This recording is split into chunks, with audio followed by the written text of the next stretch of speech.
and welcome. I'm Melinda Akinlami. Tonight, NNPC GMD admits subsidy on petrol remains as he gives assurance that the worst of the ongoing fuel crisis is over. Senate Committee on Downstream questions subsidy payment on petrol by the NNPC without their authorization. 4 persons killed as gunmen attack Mitika in Adamawa State. Police vow to arrest culprits. And anti-government demonstrations erupt in major cities in Iran in protest over economic hardship. On business news tonight, the Lagos Chamber of Commerce and Industry sees 3 to 4% GDP growth rate for Nigeria's economy in 2018. On sports news, Liverpool manager Jurgen Klopp defends the club's spending of £75 million on defender Virgil van Dijk from Southampton. And from Abuja, Rivers and Kebbi governors define battle line between APC and PDP ahead of 2019 general elections as they meet with President Buhari in Abuja.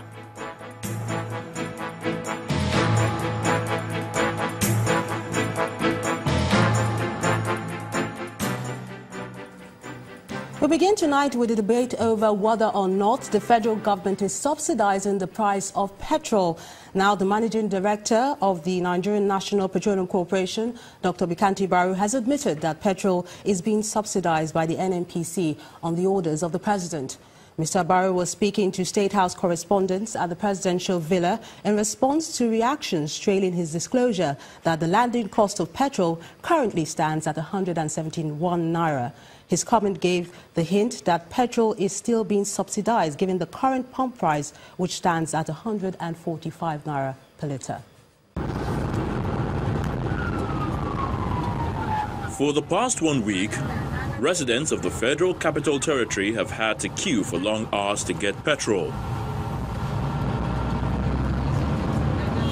This narrative appears to be changing as they can now heave a sigh of relief as supply of the product has been doubled by regulatory agencies to address the need. Some motorists speak on the fuel situation so far. Today I've just been here for about an hour. At least it's working fine today. But yesterday I was on queue for over 5 hours. I couldn't get. But I think things are better today. I spent like 2 hours 30 minutes on this police station. But yesterday I was in Kano. I spent like 30 hours. I spent overnight there. I slept there and then the following day I got the fuel. So it is like, for here it is like 2 hours 30 minutes.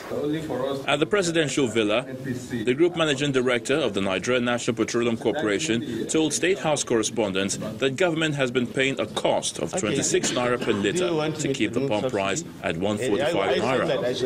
No, what I'm saying is that the landing cost, as I should sell it in the at the pump, without under recovery, it will be 171 naira 40 kobo. However, Mr. President has directed that we should sell at 145 naira and maintain all the parameters to ensure that it is sold maximum of 145 naira. And that's why we are selling ex-depot 133 naira 28 kobo. We have sufficient products that will last us for the next 30 days, and we keep bringing in 50% over and above our normal consumption. The NNPC boss and indeed top officials of the organization were at some petrol stations to assess the situation. At one of the filling stations visited, 2 suspected black marketers were arrested. Tell your attendants that if any of them compromises, it's an immediate dismissal. Thank you, sir. Okay, and you also hand him over to civil defense. Let him know that there is serious punishment. He too is an economic saboteur under this situation. Tell them, go back and tell them that you will be supervising, and if civil defense comes, all the cars will be checked for extra tank right from the entrance. And those that escape that check, and you catch any attendant giving product to those extra tank vehicles, then they will be under arrest. They will be arrested and also tried as economic saboteurs. While officials of the Nigerian National Petroleum Corporation promised to ensure adequate supply of petroleum products, Nigerians will be watching eagerly in the days ahead to see if there will be a future recurrence. In the meantime, the Senate Committee on Petroleum Downstream, which is to investigate the scarcity of fuel, says the committee intends to find out if subsidy is being paid for petrol, and if yes, they want to know who approved it. The chairman of the committee, Senator Kabiru Marafa, also mentioned that lawmakers will not be inviting President Muhammadu Buhari to attend the hearing as the Minister of Petroleum.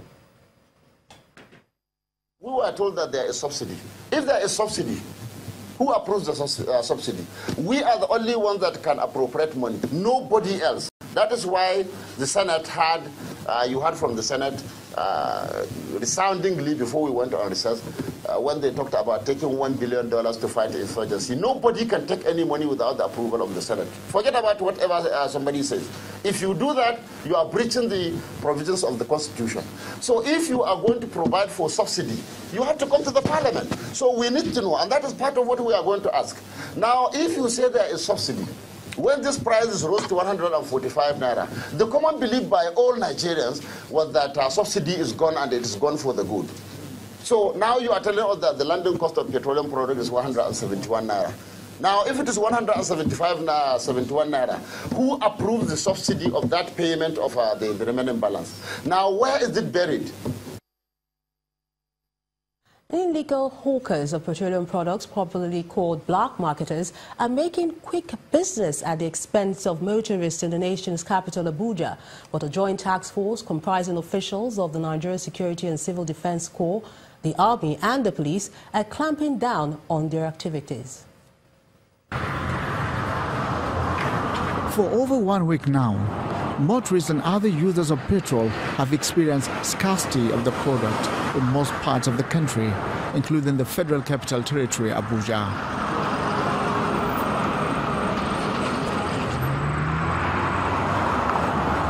Despite government's effort to address the situation, long queues of motorists seeking to buy petrol still persist.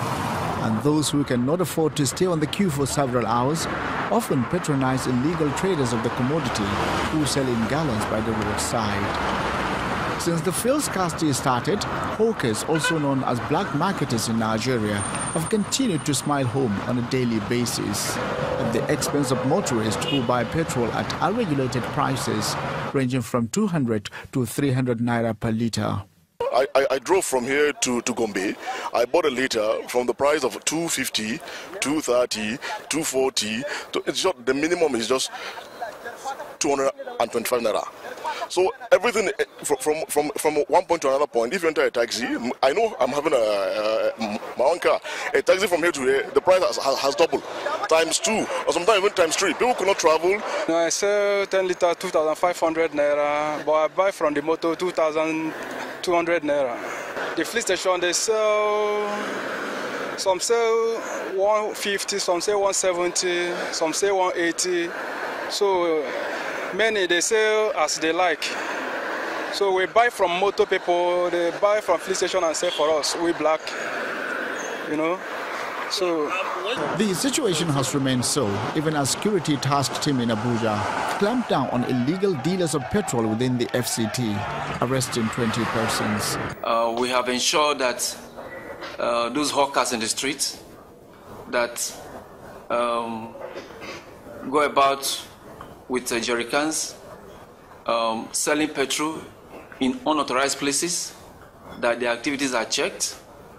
We've arrested about 20 suspects, which comprises of the illegal dealers in petroleum products, such as those who have petrol stations that are not licensed. Nigerians have suffered from the sad consequences of fuel scarcity in the last 2 weeks. Prices of goods and services have also doubled in some cases, hence the public outcry on the government to end the scarcity. There's a similar scenario in Edo State, but this time is the Department of Petroleum Resources, DPR, that has sealed 5 filling stations in the city's capital, Benin, for hoarding petrol and selling above the pump price. The DPR operations controller insists that enough petrol has been supplied to the state, but motorists continue to panic and buy the product and patronize black market operators. We also observed during the course of our monitoring today, there are some stations like Faith in God were selling at 250. So the minute they saw, they ran away from the station and shut down. So we don't have any other choice than to seal up the station. The essence of this sealing up is serve as deterrent to other marketers that DPR is out, and any fraudulent marketer, disciplinary action will be taken against anybody. We hopefully believe that by tomorrow, we have enough product coming into the state, and the place will be wet, so there won't be queue. We went to most stations, like a mega station. We were coming out with a generator, coming out all kind of reticule tanks to buy product. They don't need, because for safety reasons, they do not need to go to the station with generator, because fire can happen at any time. We don't want what happened in Port Harcourt to happen in those states. So product is coming in, and they should just don't panic buying. Product are going to come, and everything will be okay. Even with the fuel scarcity biting hard across the country, the issue of the Ogoni cleanup is still on the front burner, and the group handling the exercise has been meeting with stakeholders in Ogoni land to firm up plans to right the wrongs of the past. They talked about the challenges slowing down the cleanup process, and different issues were raised. It's my special privilege today to unveil this monument on the occasion of the official launch of the oil spill cleanup in Ogoni land. In 2016, the Buhari administration launched the Ogoni Cleanup Initiative, aimed at cleaning up the environmental degradation caused by years of oil spill in Ogoni land. It's more than a year now, and the people of Ogoni say they are yet to see the result of the cleanup exercise. We felt that the process is unduly delayed, particularly with response to the release of funds. There are basic things that ought to have taken place immediately. We acknowledge the fact that it's a scientific process. There are things that ought to have been attended to immediately as a result of the urgency that this project demands. We are seeing two key things that, of course, is giving us a very big challenge. And this forum, we say we need to be frank.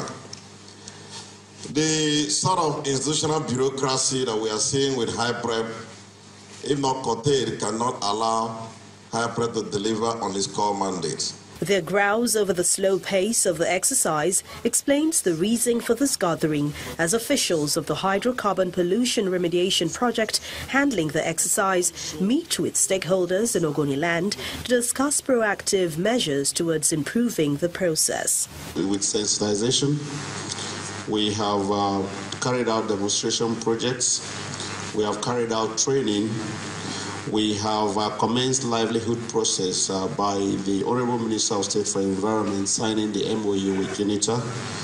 We have commenced the health impact study, the preliminary stages, through the health outreaches in the 4 LGS, which is ongoing as we speak. And we are also involved we're talking to the United Nations systems in order to support our project management team through UNOPS, and they have been here. The government is also willing to speed up the cleanup process. Officials from the Ministry of Environment express government's readiness to provide all the needed resources and keep an eye on the handlers of the project for early completion. The deployment of people with such mandates and expertise and the rest of them, I think, took a bit of time, because what the minister was interested in is actually identifying the key personnel from the bureaucracy that will be deployed that are very, very good and conversant with these particular processes. Although the cleanup process is continuous, spanning at least 30 years, the panel here says efforts will be made to ensure that the Ogoni land gets the needed cleanup now and always. In part 2, after the break, President Buhari signed 6 bills, including NDDC Amendment Act, which requires all companies to contribute to the Commission's funding. That's in a moment. Join us again.